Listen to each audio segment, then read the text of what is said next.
Hello, I'm Anna Kasatkina. Welcome to the InstaForex news channel.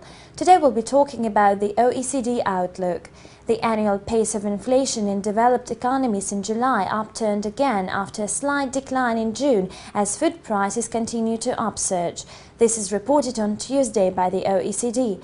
At the same time, the recovery in most developed economies is under threat, and it doesn't seem to evoke prompt reaction of the leading central banks. The European Central Bank was increasing the key interest rate in April, and now it makes an impression to have taken a pause for a few months. The US Federal Reserve and the Bank of England signaled that they intend to leave the rates low for a long time. According to reports, consumer price index for 34 OECD members soared by 3.1% in July as compared to the same period of the last year versus the annual growth by 3% in June. A slight acceleration of annual inflation tempo in July was caused by food prices enhancement by 4.5%. In June, its annual growth equaled 4.1%.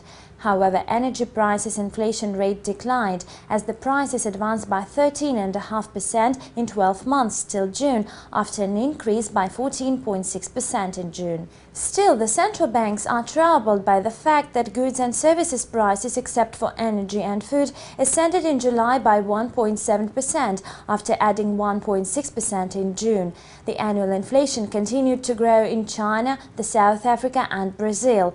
In its World Outlook, the OECD appealed to the central banks to appreciate the key interest rates with the target to curb the up-moving inflation pressure.